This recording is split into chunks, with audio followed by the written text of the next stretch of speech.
Josh in for the balloon party today. They let me out of the old folks' home, Jackson. I'm over at Casey normally. It's like Cocoon. I got to escape the old folks' home and come over and hang out with you guys for a day. Shout out to Wilford Brimley. Yeah, Wilford Brimley gets a shout out there. And I too have diabetes. I'm just like Wilford Brimley, except mine's type 2. And because I take the Manjaro, my diabetes has gone down a bit. I'm still fat, but not as fat and not as diabetic. So that's how I roll. Yeah. I've got... I just tell you my whole life here. But welcome into the balloon party. I'm Josh in for Tim. Jackson's here as well. Now, here's the thing. So I'm trying to relaunch my podcast, basically because I see the success you guys have. You have this massive podcast with this huge following. And I have a decent podcast. And I did it for about 3 years after I got fired for... the second time, I launched a podcast when I was living in Houston, and it had a pretty good following. You know, not as big as yours, but a good following of people. And then last year, around this time, I stopped doing it. I've taken like a year off. But then I was talking to Tommy, and he was like, listen, no one's listening to you on Casey. You have like no listeners. So can you try to like launch your podcast again, and maybe we can have people find you that way? And I said, sure, I'll give it a shot. So I'm using today and tomorrow, filling in for Tim, as kind of a jumping off point for this podcast. I needed to rename it. It was just called The Josh Ennis Show. And if you look for The Josh Ennis Show anywhere on podcast platforms, there's like 14 of them. Because basically for the last decade, every show I've done has been called The Josh Ennis Show. So Houston, The Josh Ennis Show. Nashville, The Josh Ennis Show. Here on Casey, The Josh Ennis Show. So I needed to come up with something else. And Tommy goes, well... why don't you go with something that, do you name it something that revolves around things you enjoy? I said, well, I like beer. I was, yeah, who doesn't? I like domestic beer. I like Busch Light in particular. I love Busch Light and Coors Light. Those are my two beers of preference. A lot of people are snobs when it comes to beer. Are you a beer snob? I wouldn't say snob. I enjoy myself a locally sourced craft brew every once in a while. So do I. I enjoy that. I have nothing against it. But if you said, Josh, you can have one beer for the rest of your life. Well, in fairness, it might be Luke Bryan's like 32 Bridge or whatever the hell it was called. He had a beer. Luke Bryan has a delicious beer. I don't know why he does, but he does. But it's good. But if I could have a second beer, and it's like this is the only beer you can have for the rest of your life, it would be Busch Light. I just love a good Busch Light. I like to head for the mountains. That's what I like to do. Yeah. So, I like domestic draft beer. I love driving by the brewery and smelling, what is it, the hops that I'm smelling when I drive by the brewery. I was driving through downtown last night to go see the Arch, because the Arch is now all lit up beautifully now, by the way. See the new LED lights on the Arch? It looks great. You got this beautiful monument, this beautiful piece of architectural brilliance, and it's never lit up, and now it's lit up and it looks great. So I went down there to see it. And I'm driving by the brewery, and there's that smell. I'm rolling down the windows. I'm getting high off of that smell. I just love it. I'm addicted to it. I love domestic beer. I don't know why. I just love Busch Light, Coors Light. That's the stuff I'm into. Then I also like sports. In particular, I like to bet on sports because I'm a degenerate. I hear you guys all the time talking about betting on sports. Would we consider Tim to be a degenerate gambler? I wouldn't say degenerate. How do we define degenerate? A degenerate to me is someone who chases. Like, you lose your ass on Sunday, and then you put all of that money you lost on the Monday Night Football game. Do you consider someone betting on Ukrainian table tennis to be a degenerate? Unless they're really into the sport, then yes, that is betting on the Pro Bowl is always my barometer. If you're betting on the Pro Bowl, I'm a degenerate. I don't know what to tell you. You know, I'll be betting on games, and I'll get so angry in the middle of them that I'll drive from Kirkwood back across the river to go bet in the middle of the game. I love live betting. Yeah. Live betting to me is the greatest. The best, and this is a gift I'm giving you guys here today. This is my system, all right? I call it the Gistem. It's the Josh Ennis system, okay? On foreign hockey, so whether it be like in Sweden, Switzerland, the Ukraine, doesn't matter. Keep an eye on those games and live bet them with 3 minutes to go is the last time you can kind of live bet a hockey game over in Ukraine, whatever. Find the team that's winning and bet for the empty net goal, essentially. It really works when it's a 2-goal game. If it's like 4-2 with like 3 minutes to go, you take the team that's got 4 goals to score an empty netter, and it's usually plus money. That's the system. Also, basketball overs, like in-game overs. That's also a Josh Innes system. It was very successful once when I was doing that on like Ukrainian basketball.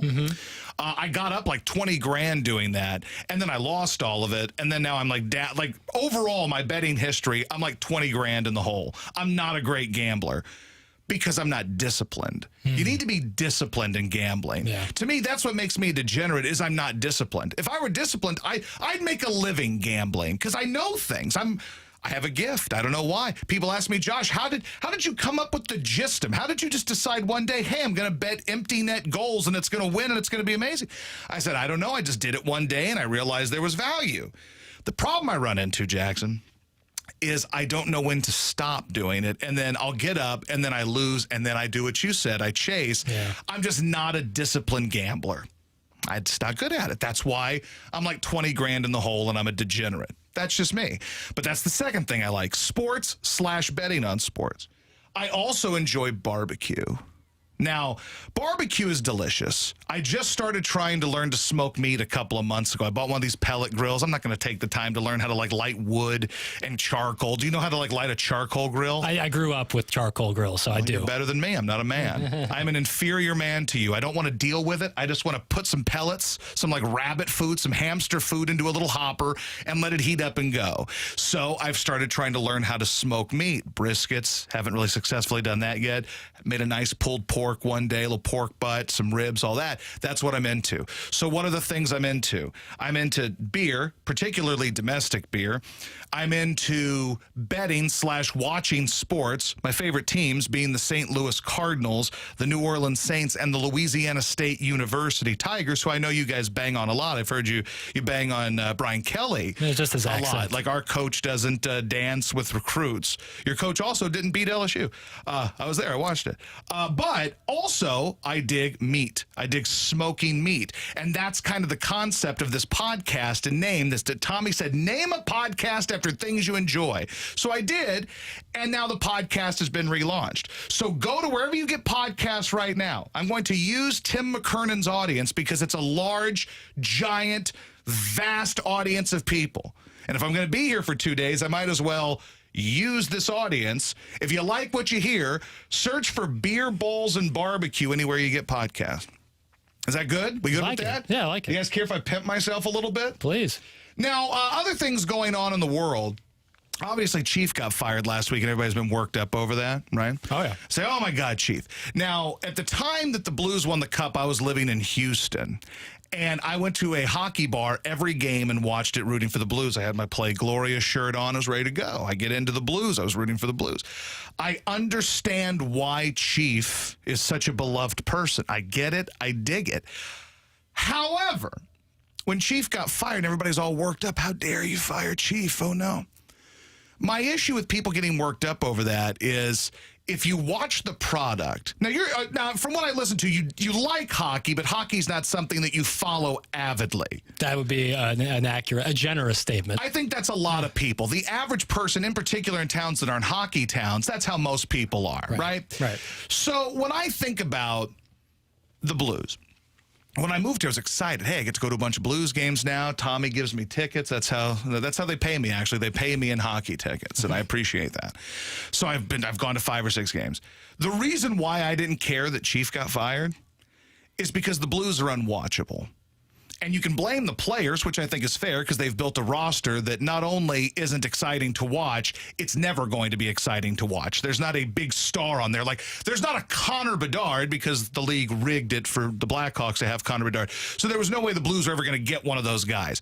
So you don't have a young, up-and-coming team to watch, and you also don't have, like, a team that's competitive trying to win the Cup. So you have a middling, boring hockey team. And someone was going to have to pay for that. The GM didn't end up having to pay for it, and you can't fire 30 players. So what do? You fire the coach. Obviously, some message wasn't getting through. But I don't know how you feel about sports consumption, Jackson. But for me, A team has to either be really good, which in turn will make them fun to watch, or they just have to be really fun to watch and have a big upside. Mm-hmm. The Blues have neither one of those. They're unwatchable. I don't know how you feel about that. When you try to turn on a Blues game, what goes through your mind? How do you feel? What are the emotions you feel when you turn on Bally Sports and you watch the Blues? Well, once I get through the wonder that is the Bally Sports app and re-log into multiple accounts for some reason that they make me do whenever I sign into Correct. the lovely Bally's app, which is just on and why does every studio of theirs look like it's in a dungeon? It's poorly lit. It's the forefront of technology is what we call Obviously. it. The North Star of technology. Can't is the imagine Bally why Sports. they're broke. Kind of the life doesn't seem to be there all that much with, It's just not with this fun. team. Yeah. Like, I'd like to watch something that's either trending upward or is already really good. They are in the worst possible position of being boring, going nowhere. So someone had to get fired. Like, let's say you kept Chief. Is Chief going to fix what they have if they don't have players? No. So someone had to get fired. He got fired. Like, I don't really care. Like, I know a lot of people are upset about it. I like the guy. I get why you like the guy. He brought the first cup here. I love the guy. I just don't care that he got fired because I want to watch entertainment. We have a very short time on this earth, right? We're not here very long. You know, you're here 1 minute. I'm 37 years old. In my mind, it was only 20 some odd years ago, I guess almost 30 years ago, I was in my grandma's house crying because the Cardinals blew a 3-1 lead against the Braves. How old are you? I am 25. So you're 25, so you didn't live that one. That's one you didn't live, okay? Yeah. 1996, 3-1 lead, 32-1 were outscored in 1996. I had a bottle of root beer ready to shake up and squirt on my grandma. We got blown out 32-1 over 3 games. Ozzie retired. It was the saddest moment. My first sports-related tears were over blowing that series. And that team is one of my favorite Cardinal teams ever, with Brian Jordan and Ron Gant and Gary Gaetti and Andy Bennis, and the Dennis Eckersley was closing it down, and Ozzie was there, and then there was Royce Clayton, but Tony was like, we're playing Royce Clayton, we're not playing Ozzie Smith, even though Ozzie outplayed him. All that. A sports-related sobbing that I had in that game, right? I get it, and I understand it, and I dig it all, but, like, my issue that you run into is you've got to be exciting. You've got to be interesting. We have a short period of time on this earth. Entertain me. I'm not one of these people that yells at fans and says, oh, you're fair weather if you don't watch the team when they stink. You got to love us when we're losing and love us when we're winning. No, I don't. I don't have to do that because I have limited money. Because I gamble my money away, so I don't have much. So if I'm going to go downtown and I'm going to park for a hockey or baseball game, and I'm going to spend money on tickets for a baseball game, and I'm going to buy the beer at a baseball game, or I'm going to take the train or take an Uber to a baseball game, it better be exciting and fun, or I'm just not going to go. Those days of, well, you got to ride and die with your team, those are over. People have other things to do. I can watch anything I want on my phone. I can bet on anything I want on my phone. I can bet. I can watch movies. I can watch porn. I can watch whatever I want on my phone. I don't even have to leave home. It costs me nothing to go have fun, and it costs me a lot of money to go watch a bad product. I'm not going to go watch a bad movie just because I want to go to the movies. That's a waste of money. So if you're the Blues, I get why they fired Chief. Because you don't want to lose people. Because most people think the way I do. Most people are not sycophants who I'm with them when they win and with them when they lose.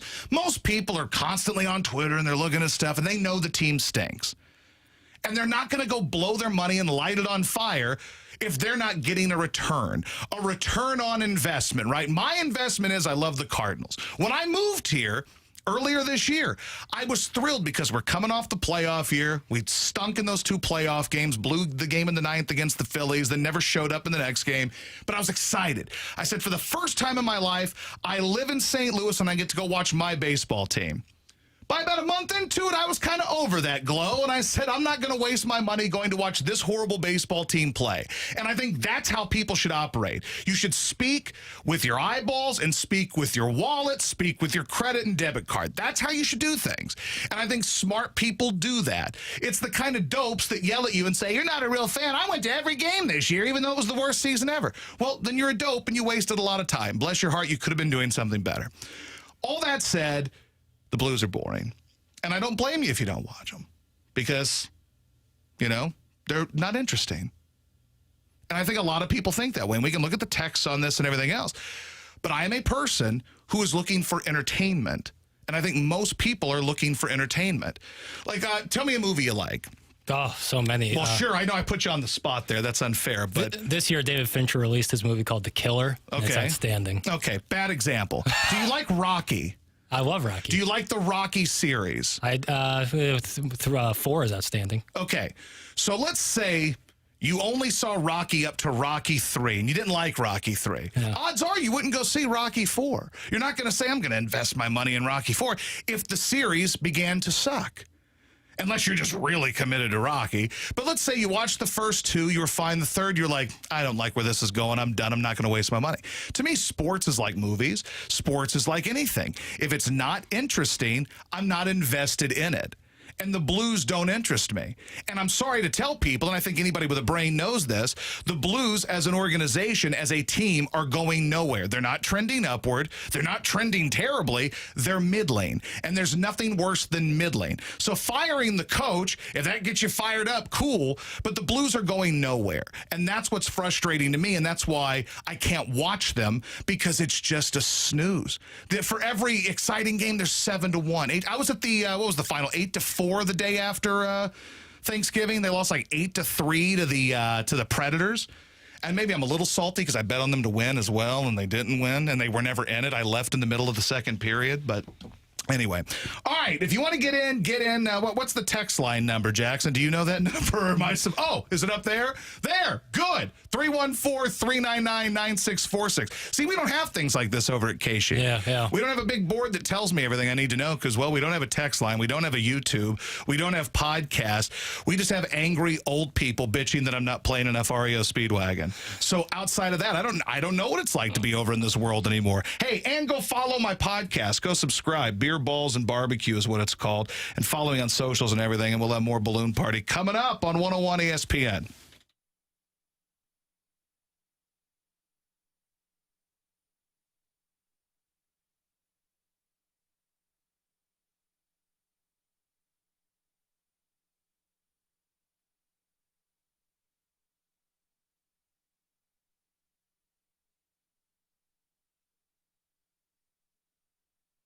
Hey, folks, the world's largest sports book in Las Vegas is now available in Illinois. That's right. The Circa Sports app is available in Illinois. So if you live here in St. Louis, you make the short drive across the river. Or if you already live in Illinois, sign up for the Circa Sports app, because the Circa Sports app is sports betting the way it should be, with big app bets, high betting limits, tight money line splits, and the best customer service around. They're not going to start limiting you if you start winning with Circa Sportsbook. That's not what they do. And they have the best customer service around. You'll never talk to a chatbot. You'll talk to a real person. Matter of fact, the same people that run the Circa Resort out there in Las Vegas. Plenty of NFL to bet on this weekend, where they got 3 games on Christmas Day, including Ravens-Niners to cap it off.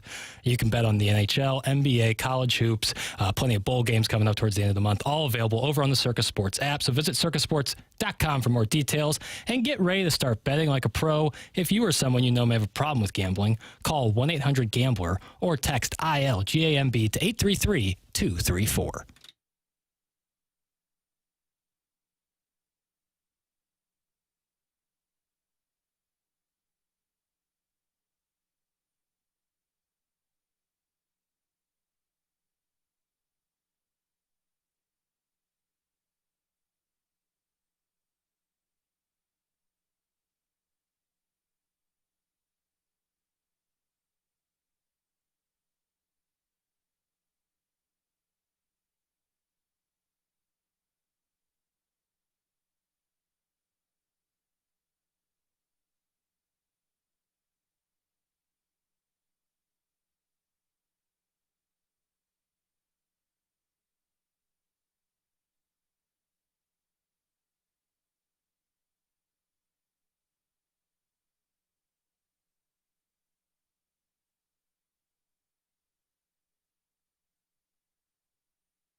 Balloon party. I'm Josh. And for Tim, Jackson's here as well. Normally I'm over feeding the old people peaches on Keishi. Today I'm here with you. I will be on Keishi later at 2 o'clock, ready to go. Having all your Oreo, Speedwagon, and Head East. But today I've got the sports takes. Why are the people on the YouTube chat talking about taking off shirts? Do you guys take off shirts? It gets a little erotic in there. That's like on Balloon Party or on TMA? Both TMA and then sometimes that brings itself over here to Balloon Party. Yeah, Does Tim ever take his shirt off during the show? We haven't, but we just we like the thought of them. I think my breasts might be too large if I did that. If I took my top off, then I think that it would be considered inappropriate because I'm not exactly svelte. I'm not against it. My bare breasts are on the internet in multiple places because I've done it before. A lot of times I get hammered at home on the weekends, and I'll just go shirtless on Instagram sometimes because that's how I do things. I got you know what's amazing? And I know you guys have your own problems in life, but I can drink all the 5 and 6% beers I want and not get hammered. But then I drink a Busch Light, and I'll have 20 of them in an afternoon because they go down easy, or a Coors Light. And before you know it, I'm just blitzed. The most blitzed I get is off of just domestic beer. Maybe because I don't drink the 6%ers as fast, right? Do you like Christmas beers? Sure. Me too. Sure. Now, what's better, Halloween or Christmas beers? I'm not a pumpkin guy. You don't like pumpkin beers? That's not my I thing. love pumpkin beers. Yeah, I'm more into Christmas. A little coriander up in there. Oh, yeah, man. I like ones that got a little peppermint flavor. Sure. Ones that have some cranberry in them. Sure. Yeah, but the problem is I can drink all the heavy beers and it never seems to impact me. But if I have, one too many Busch lattes, then I fall off a cliff. But either way, glad you guys are with us. Appreciate you. Now, there's another thing, and I got a bunch of stuff to get into today, but I only have an hour to get into it. Another thing I've been hearing from a lot of media people and fans, and I see this on Twitter and everything from people on social media, is that the issue with the Cardinals is their pitching, which it is. That's a fact. Their pitching stinks. Large part of that is because they kept trotting Adam Wainwright out there so they could, sell his country concert, even though his ERA was, 7. That hurt their team overall, but nobody wants to say that, and that's fine. But the pitching does stink. Bullpen stinks. Starting pitching stinks. Totally get it. Fine. But it's people live in this fantasy world where the Cardinals offense is just some sort of impressive juggernaut. I remember listening to BK, and I think it was on opening day, and I agreed with him, so I'm not ripping him. But on opening day, it was, this Cardinals offense can outmash anybody. We just got to be able to stay in games. Then you realize the Cardinals offense can't outmash anybody because the Cardinals offense is 19th in runs scored over the course of last season. And the argument people are making is, well, we got to fix the pitching, and if we fix the pitching, then everything is fine. Not necessarily, because the Cardinals offensively are banking on 2 old dudes and Wilson Contreras, at least in terms of established talent, right? And those two, let's just start with Arenado and let's start with Goldschmidt. They have both regressed from 2022 to 2023. Each was about 7 home runs off of where they normally are. Neither one of them got over 100 RBIs, right? So offensively, your 2 stalwarts in your offense have regressed. Wilson Contreras regressed from what he normally is. You have no idea what Nolan Gorman is. You have no idea what Jordan Walker is because they haven't been around that long. What is Tommy Edman going to be? And you got your mismatch of people in the outfield. So people live in this world where offensively, the Cardinals are perfect. They have no issues. We just got to figure out the pitching. Let me give you a little bit of data here because we're data-driven here. I'm going to give you a little bit of data here, all right? So the Cardinals were 19th in runs scored. 10th in the National League. They scored 719 runs. Only one team below 719 runs scored made the postseason. That was the Marlins because their pitching was really, really good, right? Compare the Cardinals, who scored 719 runs. And I'll bog you down with numbers right now because I got to prove to people that I know sports, and I'm going to give you all the numbers I can here. So buckle up. And I had to take the time to write all these down, so I'm not going to waste them. The Braves scored over 200 more runs than the Cardinals did last year, 947. Dodgers 906, Cubs 819, Phillies 796. Cardinals scored 719. Okay, 4.5 runs per game the Cardinals scored. Remember that number, 4.5 runs per game. The Cardinals were also 24th in earned run average, right? Compare that to Dodgers, Phillies, Rangers, right? And Atlanta. Those are three pretty good teams.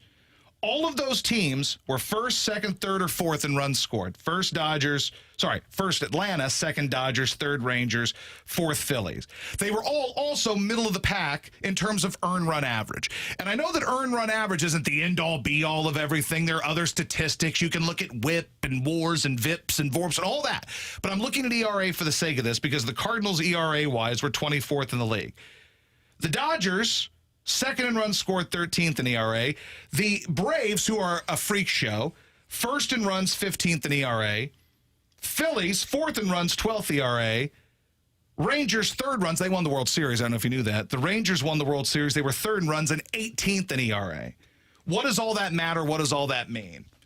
We're in an era of baseball where pitchers are being marginalized and the offensive game is being elevated, correct? We've taken out the shift, which I love because it was boring. It made the game extremely boring.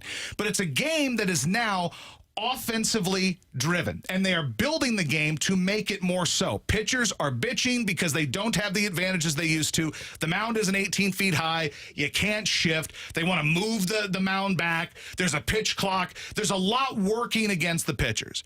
So while you're sitting here bitching and complaining about how the Cardinals haven't done enough in pitching, here's the pitching you need. You need situational pitching. You need guys who can win 2 games for you in a playoff series, and you need some guys that can shut the door in the bullpen. Do they have those guys right now? Probably not.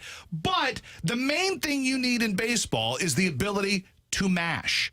Look at the Braves as a great example. Look at the Rangers as an example. The teams I just mentioned, they can mash. You need to outscore people. If you're going to have middle-of-the-road pitching, which the Cardinals will no matter what, this pitching staff's not going to be great. They're going to be at best middle of the road. Then you've got to go out and score 800-plus runs. That's kind of the benchmark here. I look at the Phillies. They were 796. They got really good pitching in the postseason, but during the season, you'd say, okay, they're fine. And then they go out and they mash. The Cardinals need Goldschmidt to mash. The Cardinals need Arenado to mash, and they need Contreras to mash, definitely. Those are the three that you know historically can, but they've regressed. That's another thing that I find fascinating. So people love, some of the people I saw on social media who all wanted Sonny Gray and said, we got to have Sonny Gray. Then they bitched when they got Sonny Gray because Sonny Gray is old. Well, he's 34, we don't know what Sonny Gray is going to do now. He's 34. How old is Paul Goldschmidt? And by the way, Paul Goldschmidt has shown regression, but you're just banking on Paul Goldschmidt. Goldschmidt will be back. He'll be fine. What about Arenado, who's what, 32, 33, yep. 31, 32. Somewhere in the early 30s.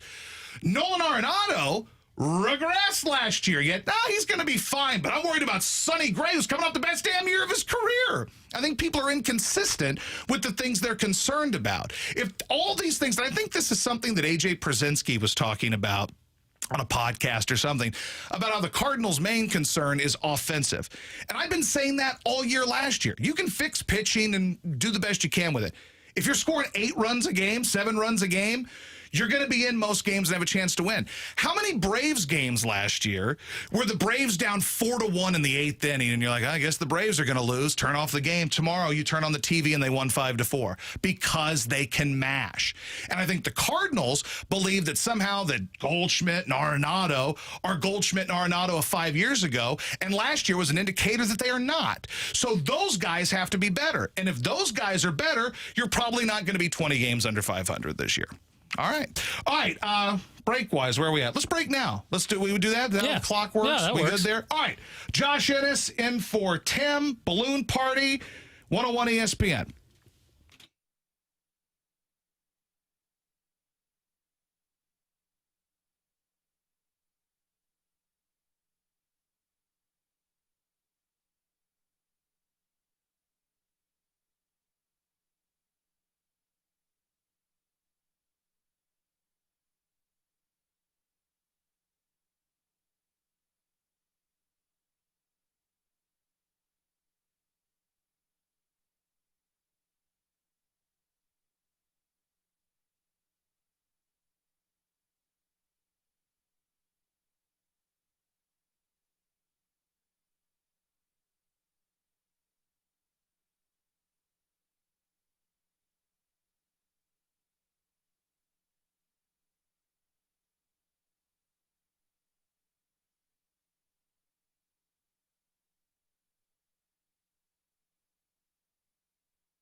This is Action Jackson with a Sports Center update driven by Johnny Londoff Chevrolet and Johnny Londoff Autoplex. The Blues are back in action tonight, taking on the Florida Panthers, and pregame will start right here on the home of the Blues 101 ESPN. It'll start at 5 p.m. with the pregame, and the puck drops at 6 p.m. And the Clippers make it 9 in a row as they defeat the Mavericks 120-111. Kawhi Leonard, 30 points and 10 boards. That was another SportsCenter update driven by Johnny Londoff. Find new roads and shop 24/7 at londoff.com and londoffautoplex.com. Are you kidding me?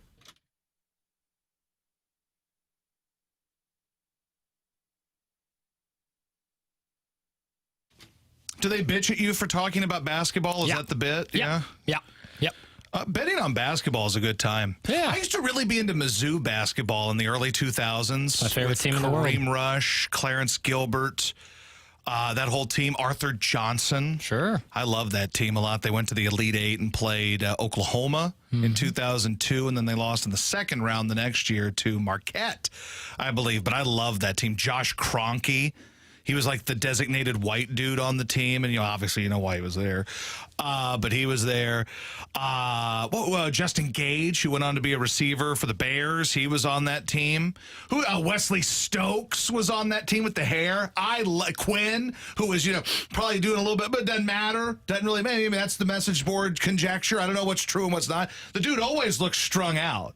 I mean, the dude always, even at 20 years later coaching Utah, Quinn Snyder still looks like Andrew McCarthy in Less Than Zero. He's just strung out and his hair's all over the place and he's 14 pounds and he's sweating. I was a big Quinn Snyder guy, big Mizzou basketball guy, man. Yeah, Quinn's in Atlanta now. That's where he is now? Yeah. Well, you know basketball better than I do. All I will tell you is you should always bet team overs for the Pacers. They score a lot of points. Halliburton, man. What do you think about Draymond kicking all these people in the balls and tackling people and punching them? I'm with Shaq. It's the same intensity and fire that won 4 championships with the Warriors, and so I think it's possible for Shaq to be dumb, too. And here's where I would say, and I get that sports isn't real life, but if you annoyed me today, if I was I don't like your talk about the NBA, and I just came over there and punched you in the temple, I'd probably get fired. But in sports, it's he's got competitive fire. Or as Steve Kerr said, he needs help. I hope he gets the help. No, he's just an a-hole. Why can't we just be honest about people? We try to protect people and say, well, maybe he needs help. No, he needs to get punched in the face. That's the only way to solve a bully is to fight a bully. And at some point, someone just needs to cold cock a Draymond Green and knock him on his ass. And then maybe that solves the problem. But nobody needs help. People that need help are people that have debilitating drug problems, right? People that got hooked on OxyContin because the pill mills were pumping them down their throats. Those are people who need help. People that just kick people in the balls constantly in the NBA are not people who need help. But I'm also aware that sports world is not real life world. I can't punch you in the face. I can't do that. Only in sports world. Let me give you an example. Sports world versus real world. So back in the day, they used to send me into locker rooms to get audio from football players. I don't know why, because I was always hammered. I'd get hammered in a suite during the game. I went to Texans games, the Houston Texans. And I'd get hammered because it was all the free beers, Miller Lights, all you could drink. Me and my buddy are chug-a-lug. I'm wow, Clay Walker's in our suite. This is a great time. And we're having a good time. But then my boss would still send me into the locker room to get audio. So in my history, I have drunkenly asked a question at a press conference about the wrong team. Now, funny story about that is I never ask questions in press conferences. I'm a bit shy, but I had enough alcohol where I asked Marvin Lewis, it was after a playoff game. The Texans had beaten the Bengals in the playoff game, and I was blitzed. And I'm sitting there with my buddy, and I'm like, should I ask a question? He's like, yeah. I'm like, rock on. So I go, Marvin, hey, you've beaten the Bengals twice. No, wait, you are the Bengals. You've beaten the Texans twice. And then I just kind of trail off, and he's like, huh? I don't understand. I'm like, never mind. And then I think in that same day, I drunkenly tried to interview A.J. Green. Mm-hmm. Don't remember anything about it, but my buddy said it was humorous. But they used to send me into the locker room. They'd be like, hey, go get audio. the interesting thing when you compare sports world to real world is like there isn't a locker room here at Hubbard where everybody is naked and they just allow randos to walk in while you're naked. But in sports world, that world exists, right? Like when you walk into a locker room in the NFL, it's like the BBC category on the hub. It's just nothing but dong everywhere you turn. Now, some people are subtle about their dongs in the locker room. Other guys, notably like defensive backs, like stand there in a Superman pose while you interview them, and they're like, hello. And they like they're guys that'll get out the powder. And this is the move. I'll show you on the YouTube. They'll do this move.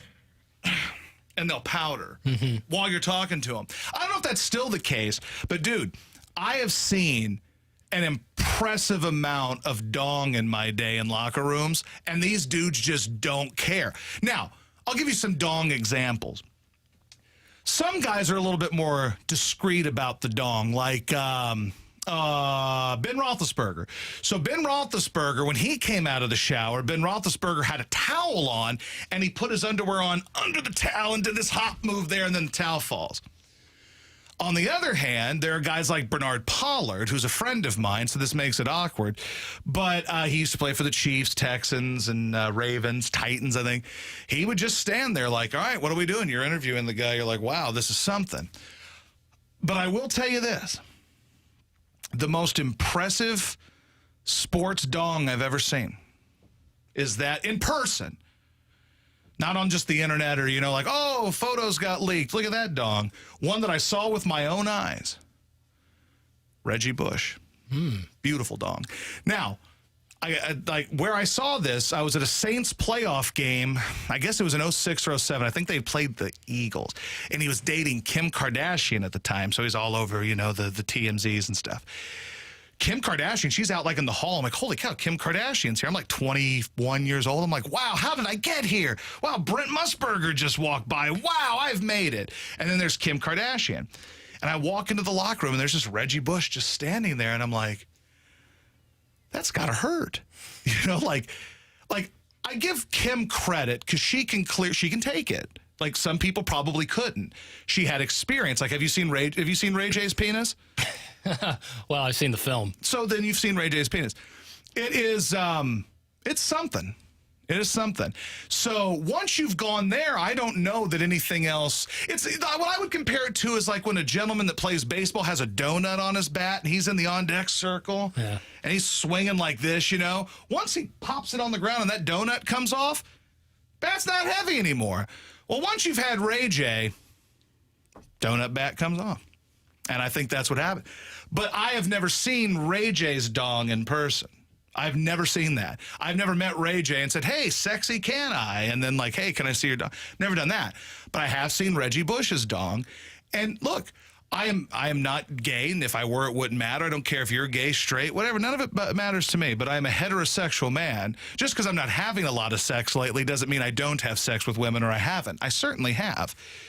But I can tell you when I've seen a beautiful penis. And what I can tell you is that Reggie Bush, it was eye-popping. Have you ever seen a live man's penis in front of you? I have not. No? I have not. Never? Rarely in locker rooms, though. No. Have you ever been in a locker room? Not the professional sports one. No. Do they still walk around? Like, I don't know if college teams walk around naked. When I was in high school, we were all like, it was like we all showered in our underwear. Real talk. I played basketball. This might be shocking to people, but I did play basketball in high school, and I did score 19 points in a game once and went 3 for 3 from downtown in that game. Then they realized maybe we should start guarding the white guy with the goggles, and then I probably never scored a basket again. But for that moment, I was like on fire. It was like, he's on fire. It was one of those. But let me tell you something, man. In high school, we would all wear our underwear. Like, so you'd go into the shower, you'd shower in underwear, and then bring another pair of underwear to change into. So, like, it was kind of like a Weird Science when they're in the shower with Kelly LeBrock and they both have their hands over their junk. That's what it was like showering in high school. Professional athletes don't do that. And they're like women that walk in there, dudes that walk in there. Like, it doesn't matter. They'll just flop it around. Dudes are tripping over this stuff, man. They can throw it over their shoulder like a continental shoulder. Does your dong hang low? That's what it's like in an NFL locker room. Baseball, I have been in baseball locker rooms. They don't have the peen sling as much as you do, you know. But the NFL guys just do not care. I mean, it's impressive. I think you should try it one time. Just go into a locker room, like an NFL locker room. Just go take a peek, be like, see if that's still the case. Now that we've had this discussion, I would imagine they're never going to let me in any locker rooms ever again, which is fine because I don't want to. I don't fancy myself someone that needs to go into a locker room and get a scoop. You know, like none of that really phases me, and it never has. That's not why I did sports radio or any sports media. It didn't really impact my life in that way. But yeah, I think you should just say you did it. I'm an open-minded gentleman. And I think that's good. I think you need to be open-minded. Like, I have gay friends. Do you have gay friends? I do. And they're handsy, but I'm okay with it. Like, I'm like, hey, look, I don't dislike you. You don't dislike me. We're happy people. You know, if you want to be a little handsy, whatever. You think I'm pretty, and I appreciate it. All right, it's 101 ESPN.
Could you at least give me some credit for trying to be legit sports talk guy for 2 segments? I did try, and then we deviated into dong talk.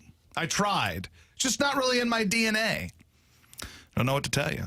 I see you guys have a text line over here. We do not have a text line at KSHE. I just answer a bunch of phone calls from people who hate me. But here I get to see a bunch of people who hate me on text. Yeah, in real time. In real time. Like it's not good for your psyche. Yeah. You know, it's I can imagine like these kids today, like when I was growing up, you didn't have all this. You just, you assumed people hated you, but you didn't know. Now you just know people hate you. And it's interesting. It's an interesting dynamic. It just kind of flows in like that. Yeah, it's kind of Schrodinger's cat. Yeah. Are you going to listen to Adam Wainwright's new song? Are you going to buy it on Apple or anywhere like that you can buy it? If it's available to stream on Apple Music, I'll give it a listen. Yeah, it's called Time to Fly. It's the album that he put out after he did absolutely nothing last year, but was treated like a god for the entire season. That was a good time. But speaking of locker rooms, one of the coolest locker room experiences I ever had was with Adam Wainwright. I was in Houston, and I went down there after they clinched in 2011. That epic night of, the Rays had to win here, and the Phillies had to do this against the Braves. It was that epic night of baseball. Yeah. I was in the locker room, had my Cardinals jersey on. I used a media pass to go down there. I'm not a good media person, but I wanted to go celebrate with the Cardinals. And Wainwright had a Bud Select, and he looks at me and my buddies, and he goes, "These guys are too dry," and he shakes it up, and I'm like, "This is the greatest." So I love Adam Wainwright. I just hate 2023 self-serving Adam Wainwright, who was horrible at baseball and then had a country concert that only dopes cared about. And if you were one of those dopes, I'm sorry, but you are a dope. I like you, and I'd be your friend, and you should listen to my podcast, Beer, Balls, and Barbecue with Josh Ennis, but you're a dope, and that's okay. Other stuff before we get out of here. Let me see here. I was going to tell you, and I guess I could, I learned something about, now that I've lived here for like 7-8 months now, and I've been a Cardinals fan my whole life, and I've rooted for the Blues and all that kind of stuff, and I appreciate it, and I love living here, and I just, everything about it's great. It's a real bizarre world for me to live here now, because I spent a lot of time in Poplar Bluff as a kid, because that's where I was born, and my family's from there, but I've moved all over the place with my dad, who's in radio, and I've done radio, so I've lived everywhere, and it's really cool to have the opportunity to be on the air in St. Louis. But we talked about it earlier in the show. I'm here during the time where the Blues are as unwatchable as they've ever been. They're just not watchable. The product stinks. Sorry, they just are. I've seen people on this text line bitch at me, "Oh, you say bad things about the Blues." Friend, you can't watch that and tell me you enjoy it. Maybe you're a diehard fan and it's just the only thing you like, so you watch it. It is not fun to watch. The Cardinals, for the last, outside of 2019 for the most part, they've also spent about a decade being tough to watch because they play a boring brand of baseball that lacks personality. You watch the Braves and they have fun players. And you watch the Phillies and they have fun players. And then you watch the Cardinals and it's like they just, a lot of dudes who are like stick up their ass players. It's almost like the Cardinals do everything they can to make their players boring. And that bothers me. And I've always felt this way, even though like during the Pujols and Edmonds in the early 2000s, I love those teams. But then you got Matheny in here, who's just a total stick up his ass guy. Like, I hated Mike Matheny with a passion. I actually really liked Schilt, and now they're kind of back to stick up your ass Cardinal way team. And I hate to say this because I'm a diehard Cardinal fan, but maybe it's time to just take an axe to the Cardinal way and start doing it, I don't know, the Braves way or the Phillies way, where you go out and spend some money and get good players who have great personality and are fun to watch, not a bunch of stick up their ass guys. And I think that's kind of who we are. And even if we get fun guys, the Cardinal way turns them in to stick in their ass guys. Why can't we have fun and enjoy sports? It's like a prerequisite that if you're going to play for the Cardinals, you have to almost seem like you hate playing baseball. Like, oh boy. Like the ultimate in this is, you guys ever hear the commercial that airs during Cardinal games on the radio where the little girl is voicing the commercial and she's like, "We believe in the hard nine, the gas house gang, Stan the man, white people playing baseball, missionary position sex, socks with sex. We are Cardinal Nation. We like REO Speedwagon. We are Cardinal Nation." I'm like, that's what we are. We like crappy pitchers who sing country songs. We are Cardinal Nation. We have no fun watching baseball anymore, and it bothers me. I'd like to have fun. We are KMOX. Like, we're just boring. Everything about us is boring. It'd be nice if at some point the Cardinals, like, I get that they tried to get fun players. One of them drove off a mountain, which, hey, listen, you drink too much Busch Light, you drive off a mountain. That happens. But, like, point being in all of this, have fun. Baseball should be fun. The mid-'80s, I wasn't alive for it, but the mid-'80s Cardinals, I've watched every highlight video of those teams. That is the ultimate in fun sports. Dudes stealing bases, hitting gappers on what was basically concrete. Center field's 420, so you're not hitting a ton of homers, but you're hitting gappers, triples, stealing 300 bases a year. That's fun. The Cardinals are a stick-up-their-ass organization. And it bothers me because I'm a diehard fan. I see all the people bitching at me. Oh, what are you doing? Ripping the Cardinals. I'm a fan. I can say whatever the hell I want, Chief. There's not a certain rule about how you have to feel about a team if you're a fan. I'm a fan of the Cardinals just like you are. I find the Cardinal way to be boring and played out. What you should want to do is have the Phillies way, the Braves way, the Dodgers way. Ways that get you past the first round of the playoffs and maybe don't lose 95 games. All right. I guess I should get out of here on that note. Go subscribe to my podcast, Beer Balls and Barbecue with Josh Ennis. All right, BK and Ferrario coming up next. It's been Balloon Party on, I almost said KC95. I couldn't say those things on KC95. That would just be, hey, here's